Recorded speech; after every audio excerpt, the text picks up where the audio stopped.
Hey everyone, and welcome to our first card review series, which I'm going to do with Ryan Godric, which is one of our teammates from our TUSA. For those who don't know Ryan, maybe can you do a quick introduction again?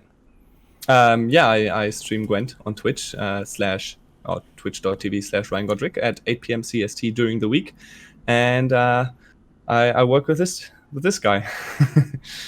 And we actually get it together because today was the stream and they announced the new faction and the new expansion. And I think the expansion was called Novigrad, but the faction is called Syndicate. Yeah. And they already released some cards from the expansion, and we're going to go through each card. And actually, after this video, in the coming days, content creators will release new Syndicate cards, and we'll just gather them all for you, make videos about them. And so you basically, if you check this channel every day, you'll get the newest cards, and we give our thoughts to it and see like, would we play them, why wouldn't we play them, and I don't know, some additional thoughts. And I would say we start right into it. What do you say? Yeah, and obviously it's hard to predict any kind of power values, but at the same time, that's the most fun of it, right? If we look back after the release and say, oh my god, how could they think this card is viable? That's even better. Yeah, you probably shouldn't watch this video after the release. Yeah. Anyway, first card, and it's Manga. 5-power card, it provisions profit free and fee free. Let's quickly talk about the keywords as soon as we encounter new keywords, because there are a lot of new keywords actually. And what's interesting about these keywords is they're faction special, so to say. Like the other factions don't really use them. So let's start with those. So I think just so we can understand these keywords, we have to let the audience know that Novigrad, or I guess Syndicate, the new faction, has a faction-specific theme going on called crowns, and you can gain crowns by playing cards, and you can spend crowns. And there are cards that basically take crowns from your pool and use them for their abilities. And on the other hand, you've got cards like, for example, here the Profit 3 that create crowns for your pool. Yeah, so basically next to your leader, you have like just the crown symbol, and it goes up from 0 to 9. What's interesting about crowns is also they have carryover. So if you have 9 crowns in round 1, you don't have 4 crowns in round 2, and then you have 2 crowns in round 3 if you wouldn't gain any crowns in round 2. So you can already start with a bit of like bonus in round 2 if you were really, really good in getting like coins in round 1. So, and profit is the keyword for getting crowns, basically. So profit gives you free crowns. So I guess it's 8 provision, 5 points body on the board immediately. So if the power level of the crowns, I mean, that's still to be decided, but if a crown is like roughly 1 point for transverted into unit points, then this would be an 8 for 8 with an additional ability. Yeah, and the fee free means you can use fee as often as you want. It's not like an ability you do it, it's gone. You can use it as long as you have crowns. So fee free means if you have 9 crowns, you can use it 3 times in a round. And you place a bounty on enemy unit. And bounty means as long as an enemy has bounty, you can kill this unit and will get crowns to its base power. So if you kill, or is it base power? Yeah, it needs to be base power actually. So if you kill like a 6-point Jenga, you get 6 crowns by just placing a bounty on the unit. Not sure how good it is though, because you already pay 3 crowns to just place the bounty on the unit. So you actually need a lot of removal, and like you really need to target a high power unit. I'm not sure. Mm-hmm. Yeah, that's the thing. You need to draw a removal card as well, and you need to find a good target that is basically more than 3, right? So, or you just would be wasting points. And I mean, I think I like the fee keyword in general because it enables a lot of I would say point swings, because compared to orders, it's got the zeal ability inside it already. So when you play the card and you've got the coins, you can use the ability as many times as you can, and you don't have to wait a turn. It's actually really scary if you play against an opponent which is 9 crowns, because you know every card that could be played now could have this huge swing potential. So when do you pass? I think that's really cool. Yeah, I think like this is one card we actually need to see like how big bounty is, and like or more or less like how big crowns really are to see. I think an 8, like a 5 for 8 with, if you'd say like 1 crown is 1 point, then it's an 8 for 8 kind. It's okayish, I guess. But let's see. Let's look at the next card. We have Morales, and it's a 4 for 9. Did I pronounce it right? I think so. I'm actually not sure. More LC, I don't know. Yeah. Yeah, you want to go first? Sure. Deploy damage an enemy unit before tribute 6, destroy target instead. Tribute, the next keyword. Tribute means if you pay the amount of crowns, in this case, it's 6 crowns. Then you like on deploy, you pay the tribute, then the tribute ability triggers as well. And so instead of damaging a unit, you just destroy it. So targeted Scorch for 9 provision, but on the other hand, it costs like 6 crowns. So what do you say? Yeah, I think it's really strong. I mean, we saw that Regis, for example, Regis, is it High Vampire? Yeah. Or Bloodlust, right? Bloodlust, the one that deals 4 damage and banishes. Yeah. When it came out for 4-point body and 4 damage that banishes, like with an additional effect for 8 provision, that was super overpowered or like included in every single deck. So I feel like this is another really strong card, or it's got a lot of potential because it's a very conditional effect, but the base power 4-point body for 4 removal is already super strong. And then if you kill something for like 12 points or something. You say it actually. The interesting thing is, I think it's now reaches now at 10. So like a 4 damage, 4-point body for 9 is I think pretty decent actually, and like is on the level as the other removal cards. If it's faction specific, so that's like probably why the provision cost is a bit lower, because you only can use it in this faction. But with the Tribute 6, it gives you like this Geralt of Rivia opener. And the thing is, if you have like crowns open in the end of the round, you can actually use this to just kill anything, like even a 7. Like you don't have the conditional tag, so to say. Yeah, and you're right.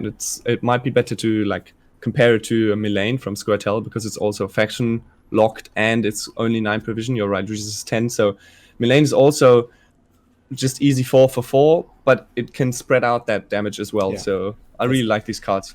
The thing is also with Tribute 6 is you open up like the points, so to say. If there's 20 units a 20-point unit on the board, or let's say a 60-point Eglaze, Tribute 6 just destroys it all. So if you just if you say it's the 1-to-1 conversion rate to crowns to points, you just need to hit something that's bigger than a 10 to make it worth to get the crowns, so to say. I like it. I like it. And also, I think Burza said that this was one of the most included cards in the PDR or Chase. Yeah, one of those. Okay. Like, I can see why. Yeah, me too. Okay, let's go into more Witch Hunters. I think like we grouped it actually like they did it in the PTR, so we talk about Witch Hunters, and then we go into each of the groups of the gangs, so to say, of Novigrad.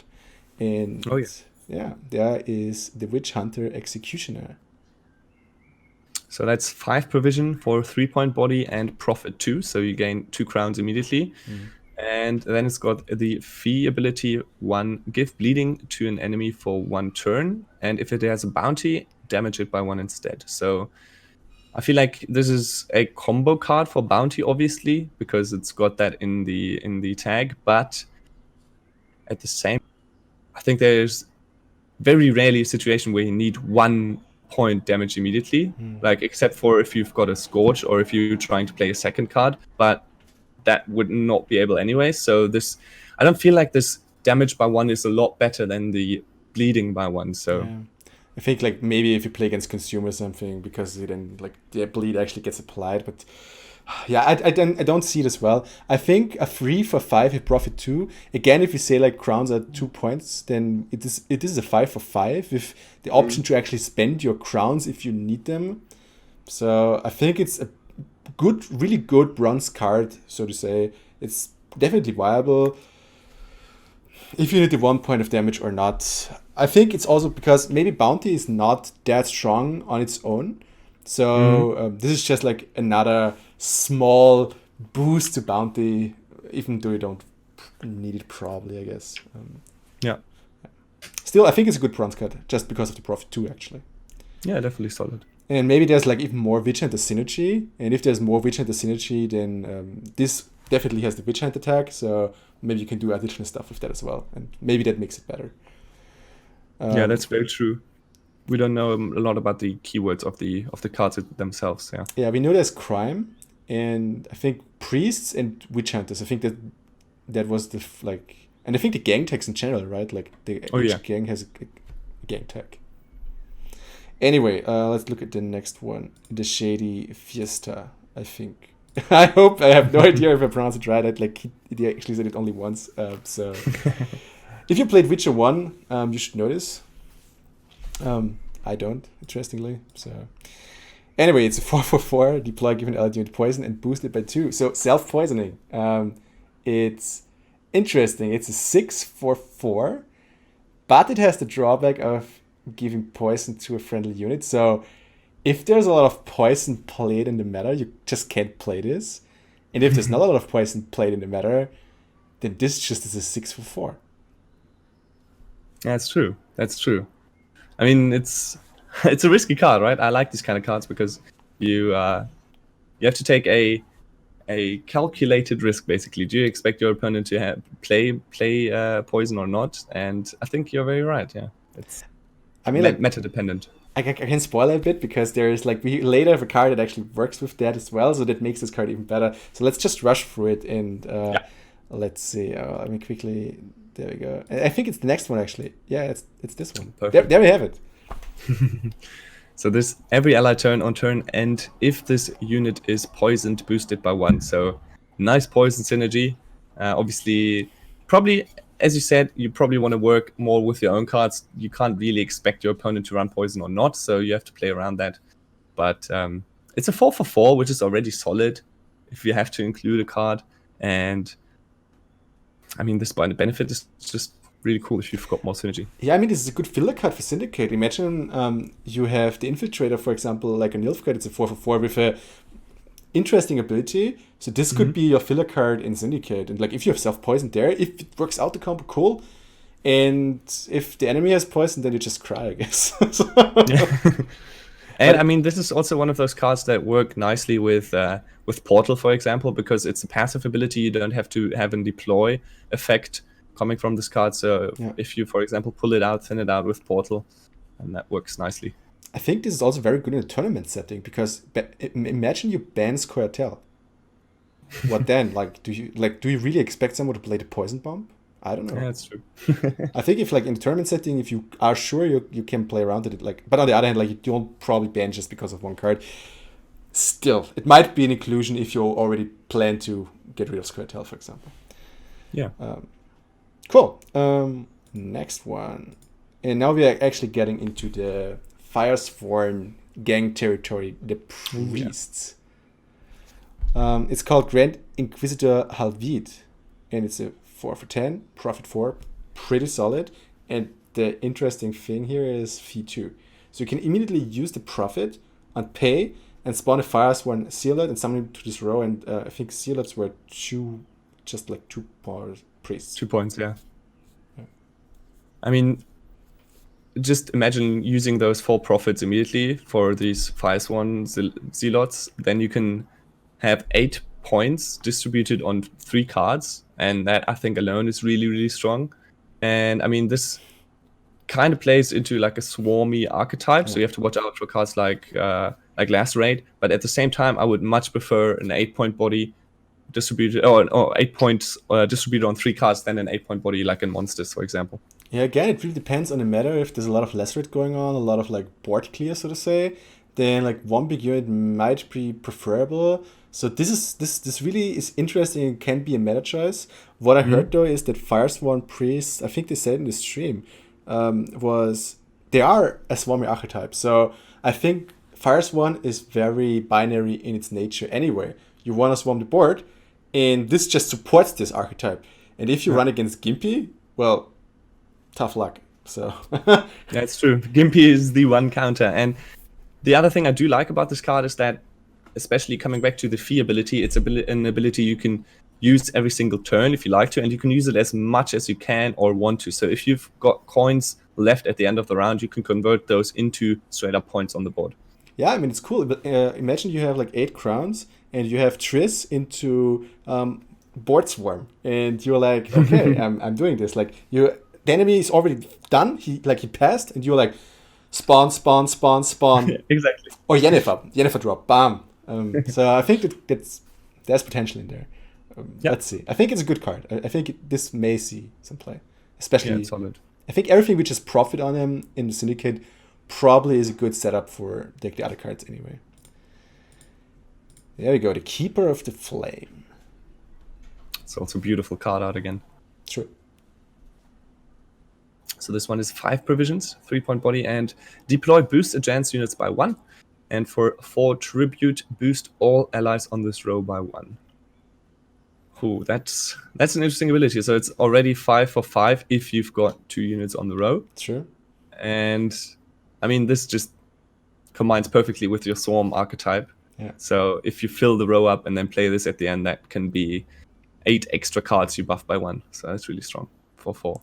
Yeah, so if you say like again like crown to point conversion ratio is 4. If you are able to buff up 8 units, then you get like 4 additional value out of it, then this becomes a 7 for 5. 7 for 5 for bronze card is, I think, pretty good. On the other hand, I'm not sure if I want to use my money, so to say, on this bronze card when I have cards like destroy a unit, you know? The point ceiling is just so like way higher with other cards than with this one. I think it's good to have, but I'm not sure if I want to pay the tribute cost. That's the thing. I mean, if you look at other cards, other bronze cards that get 7 points for 5 provision, I'm talking to you, Skelliger. That is a lot easier to set up, like the claw, for example. And it's got like, you don't play into any kind of removal as well with that. You just have a 5-point body and 2 damage. This seems like a cool idea, but it might be dangerous to play. Yeah, especially because you need the full row, and like how often does it really happen that you get the full row? I mean, with priests maybe. Still, it's dangerous. Yeah, I mean, it's still a solid 5 for 5 though. So. Yeah. Okay. Wait. We might have actually. I think we have mistaken. Wait, there can be 8 separate cards on the row plus the 3 points, right? So that's 11 points actually. Oh, because you mean the extra 3 points? That's true. Yeah. Wait, no. Wait, let me calculate this. Let's go. We have a 3-point body, okay? Yeah. You can buff up to 8 points. That means 11. Yeah. But you need to pay 4 crowns for that. So you need to deduct okay, it. yeah, that's right. So like it becomes an 11, sure, but that just means you don't want to use the crowns in another way. If that's your thing, good. But if there are other cards like you want to use it on, maybe you even have the Grand Inquisitor there, you know? Then he already uses the crown for the value. So yeah, that makes sense. Goodie. One more Eternal Fire card, and that's the Eternal Fire Priest. Seal it. I'm not sure like what it is. Like I didn't get the whole name, but it's Eternal Fire something. And it's the 3/4. Whenever spawn 1 or more units, boost self by 1. And this is beautiful because it's a 3/4. It gets easily to 4. And we already see that you could, for feat 2, I think it was, with the Grand Inquisitor, you could spawn a priest. So you get, for your crown value, you get 1 extra point with this card, so to say. And after like 2 spawns, this is already a 5 for 4. So pretty good. Coming back to the fee ability as well. If you have the first card on the board already, the gold, then you can just drop this and spend 2 coins and put it directly out of like the 3-point removal range, or boost it to 5 directly. So that's really strong. If you can, that's very true. Like for example, Priest in Skelliger is so strong because it's at 5 points and there's like 2 or 3 bronze cards that are being played that can actually remove a 5-point card on the board. So if you combo this card well, then it's got high potential. Yeah, I mean, it was the big change with the Priest and Skelliger, right? It was at 4, and now it's at 5, and since then, like I think the play rate skyrocketed. So yeah, I think solid. I think that's a solid card. And just rounds out the archetype. Definitely. Oh, I think we switched gangs here. Looks like it. This one is called Bare Knuckle, and we're now in the Dwarven gang. And new keyword actually for and it's called the keyword is called Intimidate. And as far as I remember, Intimidate is boost by 1 every time you play a crime. Yeah. There we go. Thoughts? I mean, 4 for 4 already, very solid. And I mean, nowadays we're looking at maybe even more than 4 for 4 for most bronze cards. So I like that this also has an ability. So the Intimidate is interesting because that makes you want to play these cards before you play your crime cards. And I think in the developer stream they said that the crime cards are special cards with the crime tag. So I feel like it's like the opposite of the no unit meta, right? So you play your units first and then play crime cards, special cards later. Yeah, the question for me is like, how good are the crime cards? We see, I think, one or two afterwards. We're actually going to look at them, and on their own, they were like okayish. But the question is, if you have like three Intimidate cards on the board, then they get you a lot of value. So I think it's a good card to include if you're really playing about like a lot around crime. But it feels like this mulligan card to me is still like you probably want to have other cards there, which more points, which have Intimidate as well. But if you don't, well, it's not the end of the world, I would say. I mean, it's the same with, like, for example, I would compare it to something like Harmony in Squirtle. And the thing with Harmony is that Harmony seems a lot stronger because you don't have to fill any specific keyword. You just have to play different type of cards. But with crime, you have to commit to these crime cards. And if they're not good enough, or if there, for example, there are not enough crime cards in the faction from the start, then you really have to run bad crime cards just to boost the Intimidate units. So it comes down to the synergies again. Exactly. The question is also like, what can you do with the crime cards? Because just playing them is okayish, but can you combo them? For example, you can pull them with Triss maybe. Can you do double crime with a card? Because if you play double crime, then this suddenly becomes way more interesting. Like the Stefan, you know. I mean, we didn't see any kind of leaders yet, but we know which character represents which gang. So we know that Cleaver is the gang leader of these dwarves. Yeah. I mean, it's also going to come down like what kind of leader synergy is there. For example, with Bran, so combos really well with discard, and for example, Francesca allows like 4 Dryad fletchlings on the board immediately. So maybe Cleaver also enables this somehow. Yeah. That's a good point. Let's see what the leaders will do. Sausage Maker. Oh, I love that card. Please go ahead. I mean, Temper Vision, pretty costly card, but 5-point body immediately, and it kind of reminds of Gabbo, right? Because it's got a additional ability that gains resilience. The fee 5. Yeah, I think so. They're very resilient. It also has the Intimidate bonus keyword, so it also synergizes well with crime. And it's got profit 3, so it's immediately 8, I would say, for 10 roughly. And if you want to spend 5 of your 5 coins to spend, you can turn it into a resilient card. The interesting thing is, as we talked about, you can use fee multiple times. Obviously, there's no point in using fee twice in one round. But for example, if the Sausage Maker stays on the board, I can imagine that if you play a card into round 2, then you can also spend 5 more crowns to make it gain resilience once again and have it into round 3 as well.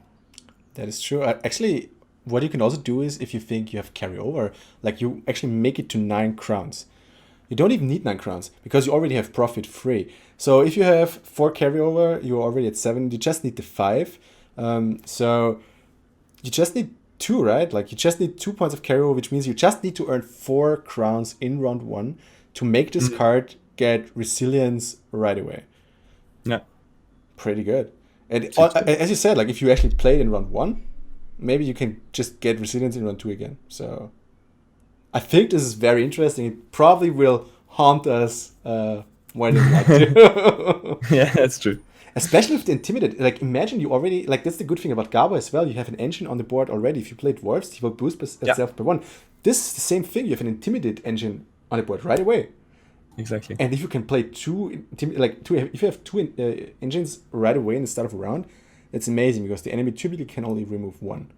Mm-hmm. I like this a lot. I think we see this a lot going to be. And I love the name. Sausage Maker. Yes. Okay. Can't wait. The Crowns Splitter. Fuck. It's a 3 for 5 dwarf, Intimidate, deploy damage and enemy unit by 2. So it's again already a 5 for 5 with Intimidate. So it's the 5 for 5 dwarf, like where we had the 4 for 4 dwarf before. Yeah. And I always like to compare cards like to existing cards. And I mean, it's just having 2 points of removal seems good. It's then again, most engines are a bit stronger nowadays, so they're either 3, 4, 5 points. But it's a nice combo card as well. Like I would say, a good bronze filler card. It's nothing spectacular, but in the end, it again comes down to how strong is the Intimidate keyword, how strong are crimes, how much can you combo them. I don't like it. I'm not a big fan of this card. I just say it because you have the 4 for 4, and this is so many benefits to this one because a 3 is easily removed. A 4 not as easily, and the thing is, the 4 you can pull with Portal. You can, for example, like copy a bronze unit, for example, which you can do with the 4-point dwarf. But if you copy this one, you got a 3-point dwarf. So I don't know. I'm Actually, yeah, I'm on the board with you. Yeah. So if you really need the 2-point damage for other combinations, for example, if you play a lot of bounty maybe and you need it, good. Other than that, I probably wouldn't spend 5 provision for this and probably go with the 4 provision dwarf. True. Okay, let's see. Maybe like other cards synergize more with this and then like this becomes more viable. Sucrose. When we watched the stream, a lot of people were like going wild about this card. Yeah. Please. So 10 provision, 6-point body, a gold card that is actually playable in Skellige. Two dual faction cards. Dual faction cards. I think there are 3 for each faction that can be played in what's it called?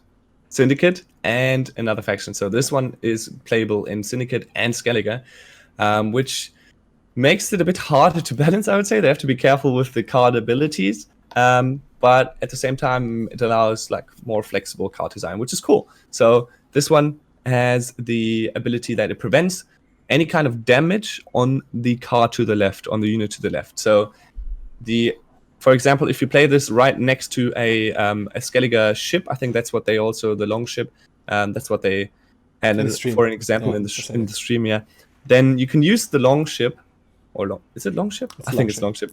Yeah, to damage an enemy card, but it won't damage itself because the damage is prevented. So it can still be killed by, for example, Igni or Scorch, but it can't be damaged. So that's the thing is, you can like play this further. Like I think in the stream they even said, play a priest, play the longship next to the priest, and then you play how it's called, Sucrose next to the longship. So priest will tick for free, longship will tick for free. No harm done. The thing is, yeah, go ahead. And Sucrose is a 6-point body. Like it just can protect an engine really well because it's not as easily removed. If you don't play Nilfgaard and you have a ton of locks at your service, you need 2 rounds for sure to kill this. I don't know like how would you kill it in 1 round if you're not going for Yalma or something. So yeah. To be honest, I'm more excited to see how it synergizes in Syndicate because I feel like in Skellige the high provision cards are already so strong and it's not actually a lot different from a Protector, for example. Like the Protector also gains points, and it's 6-point body, obviously, so it's harder to remove, but it's a lot more provisions than the Protector. So I don't really expect it to be a staple in Skellige. I don't know, like if you think about Syndicate for a moment, like we're going to look at cards, when there's a keyword I'm especially interested in with this card, it's called Insanity. I'm quickly spoiling here. Insanity does damage to yourself. Like, for example, like if you have a tribute or I think it's only tribute, you need to pay, for example, 4 crowns. But if you don't have the tribute and it has the Insanity tag, then it won't use up your crowns if you don't want to. Instead, it actually will use the health of the unit. So, for example, it doesn't start as a 6-point unit, but just as a 2-point unit with 4 points of damage on it, so to say. And if this damage can be prevented through Sucrose, then you get a lot of tributes for free. Yeah, that's true. If it works like that. Yeah, that's the thing. In Syndicate, there might be potential, especially with cards we haven't seen yet. So, yeah. Let's look at the next cards and see if we can find something that works with him. Oh, crime cards. Next one. This is the first crime card, actually, and it's called Dip in the Ponder. Special card, 5 provisions. Profit free, so if you have, like 1 crown for 1 point, it's already a free for 5. Damages an enemy unit by 3, so it potentially is a 6 for 5, plus triggering all your Intimidate. I think it was Intimidation, right?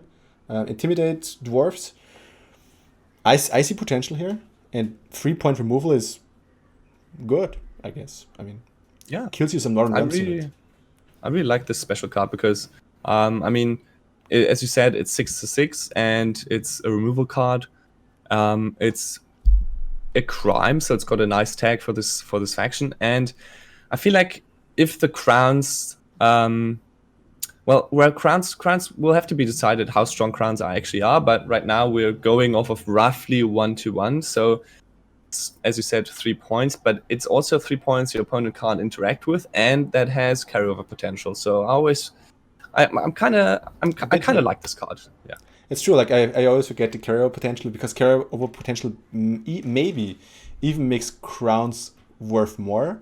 But on the other hand, if you don't have the spenders for the crowns, then the crowns become less. So I think we still end up at like a roughly 1-1, I guess. I think it's solid special card with crown tag. Nice. And it's called Dip in the Ponta, and like that makes it really good. I liked it a lot. I'm gonna be hyped for the premium. Oh yeah. Same with this one. Oh my god. See, Shekhar. Yeah, beautiful card art. 4/4 again, and it's got a fee 2, boost self by 2, so you can spend 2 points to boost them by 2 points. No, you can spend 2 crowns to boost them by 2 points, as much as you like. And it's got the Horde keyword, which is new as well, I think. Yeah. And if I remember correctly, that means that you don't need to spend the 7 points that is right next to the word Horde, but you just have to have 7 points or crowns. Sorry, yeah. I think this triggers Horde triggers as soon as you have 7 crowns. So I think if you play the fee while you're at 7, it will boost by 3 instead of 2. Yeah. So I think if you're at 9 crowns, you can boost 2 times by 3, and then it still will only boost by 2. So you get like a better ratio from crowns to points as long as you're over 7 crowns. Equals or over, I guess. Yeah, so when you have 9, you're going to go down to... Oh yeah, you're right. To 7, yeah. I think you can trigger cool. twice. That's really cool. The question is if you want to do that, because if you're at 9, so to say, or at 7, and you use it once, then this card becomes a 7-point unit. And 7-point unit is a pretty safe spot for a card. I'm not sure if you want to go beyond 7, so to say, if there's a lot of Geralts out there. Yeah. But hey. Yeah, it's just a solid spending card. Yeah, I think this is exactly what you need to get rid of your remaining crowns again, like if you have too many crowns. Also, a good carryover card. Imagine you go into, you have 4 crowns in round 2, and this is like your first play. If someone wants to bleed you, it's like immediately saying like, you're not going to bleed me here. Okay. The Pickpocket. This is simple. Profit 6. 6 for 6. And it's a special card and a crime, right? Yeah. It's a crime, yeah. So yeah, that's cool. Other than that, pretty... I think it's really just a solid card, and if you rely on crowns a lot, then you may want to include this, I guess. If you play Dwarven deck with a lot of spenders, like crown spenders, then this may trigger your Intimidation, and at the same point you get the crowns. I don't know. I like it. Yeah.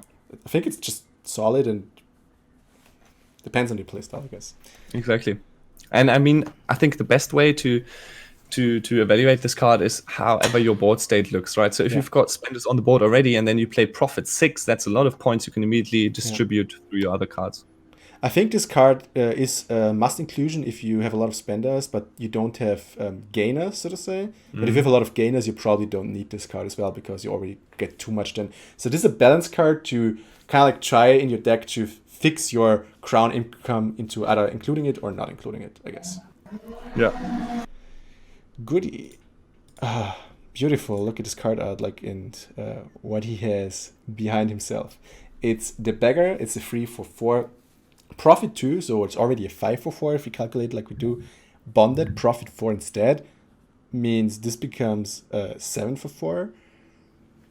Pretty good. I mean, why wouldn't you include this if you don't want specific bronze cards in there? It's a vanilla bronze card, like include it, I guess. I like it. I mean, I like the card art. I like the points. I like the bonded ability. It's nice that they introduced that as well, or like bring it back. I feel like the Plummet, for example, has seen quite a lot of play in the current meta, and I think this is definitely a solid card. Yeah, and imagine, we saw in the trailer this card that actually damaged itself and copied a bronze unit.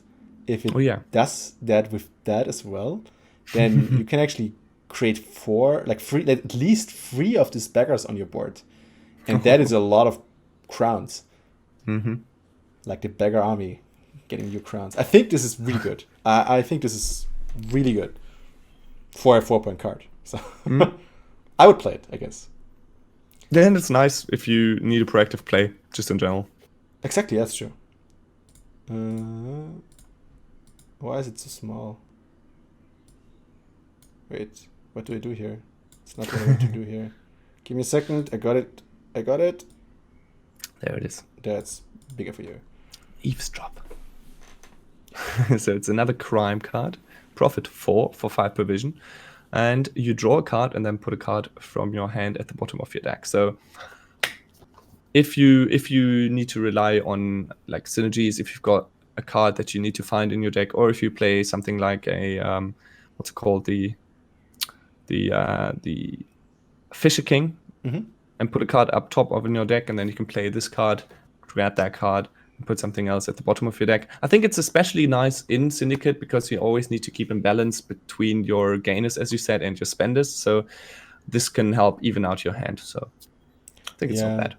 I'm not sure. It really depends. I think it depends what you're playing.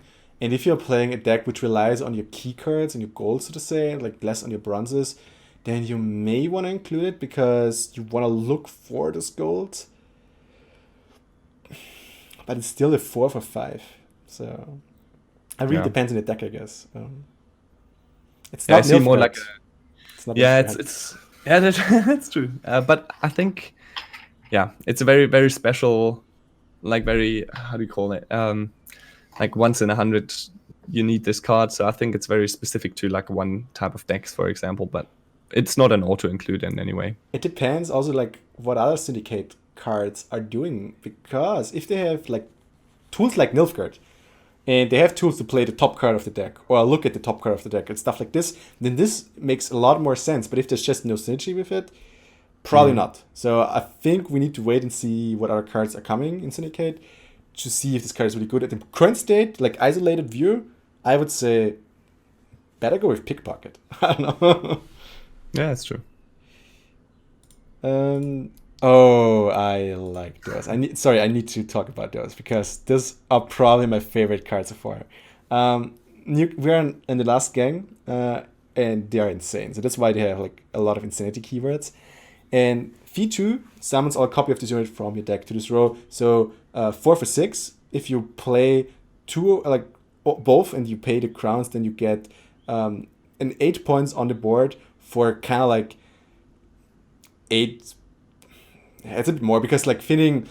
So you have this 12 provisions plus the 2 spent crowns. But, and this is like the most amazing thing here, it has insanity. So if you start with this card in your round and you don't have crowns, then you get a 2-point body on the board and a 4-point body because the insanity says like, oh, you have 4 power, you can't pay up, 2 damage to you, and everything's fine. Like no harm done.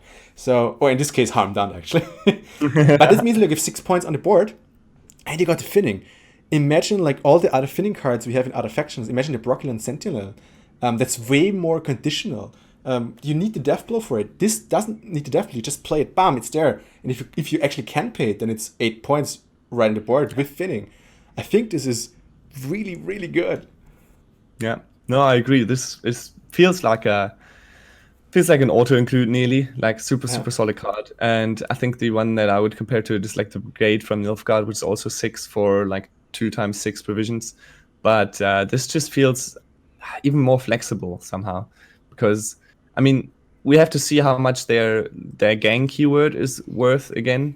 But as you talked about, this gang is really cool, and it's led by the one and only can you say the name? I don't know. So what? The Horse and Junior gang, right? Oh yeah, it's like he's leading their gang. Yeah. I forgot like how they're called, to be honest. The one behind me. Yeah, that's true. Dirty bastard. Anyway. What I want to say, I don't even think like you need to wait for the gang keyword though. I think that card as it stands, isolated from all the rest, already is top notch. Yeah, absolutely. No. I'm just saying that there might be even more potential here, but yeah. just seems super strong. Yeah.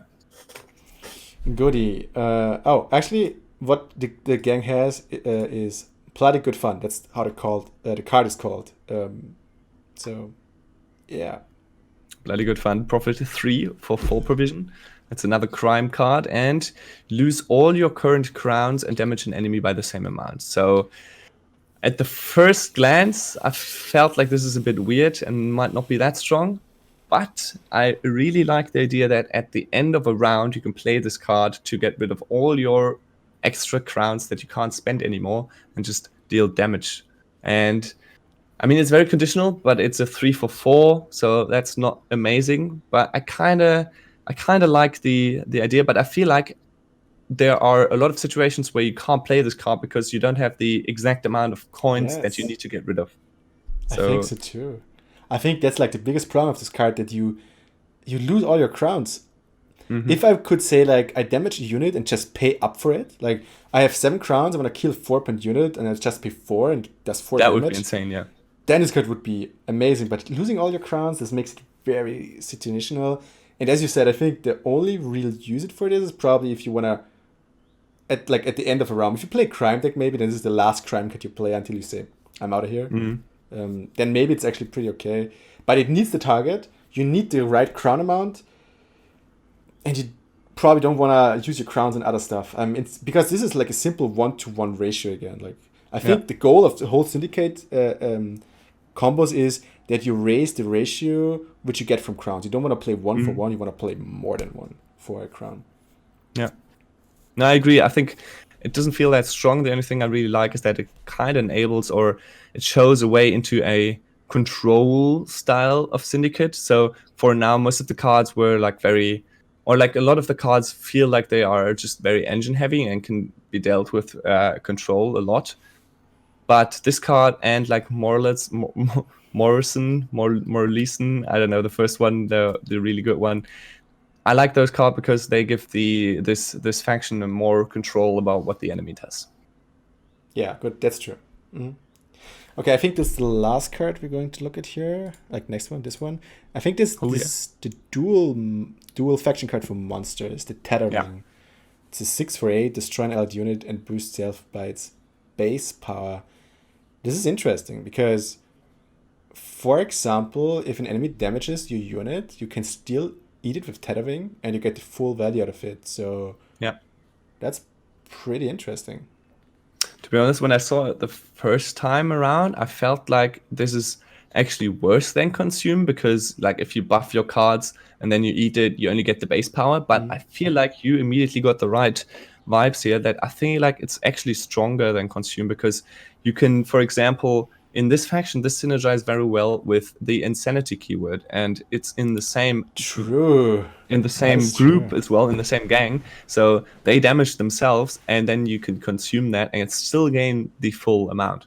This is so true. I was only thinking about monsters at this point, but yeah, actually in Syndicate, like the Insanity keyword is really, really good. You just nothing to add here.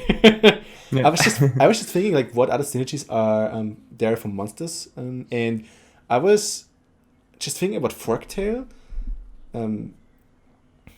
but other than that, like, are there like cards that do damage to your own? If you would play Skelliger, then like the priest would be like ticking down cards, and like you can play this. But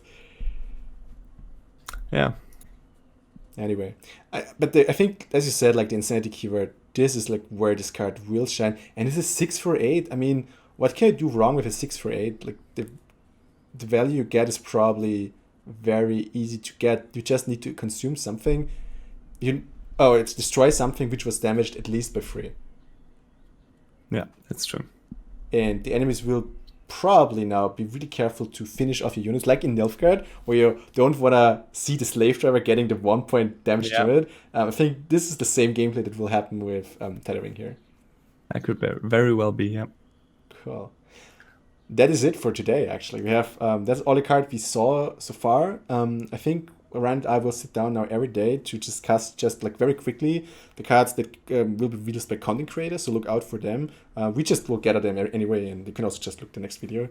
What we also want to do here is we're just saying goodbye to you, but we're going to let you, or we're going to play the trailer for you, because in the trailer they showcased some other cards very sneakily as well. And there's this one guy you should look out for, which was the copy unit. And I think he had the insanity keyword as well, because he was played and was just damaged down to 1. So this one with tethering, pretty good. So look out for that. We say goodbye to hopefully until tomorrow.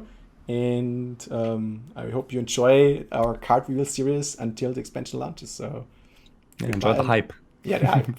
So goodbye until tomorrow, I hope. Bye. Bye. Ah, the North. A land of so many realms. Left and right, they ask you to bend the knee to this or that king. For those who are unable or unwilling, stands the free city of Novigrad. Home to a great faith, great commerce, master craftsmen, the rich, and of course, the poor. And this great urban cauldron has become a breeding ground for all those criminally inclined. For years, chaos ruled Novigrad's underworld.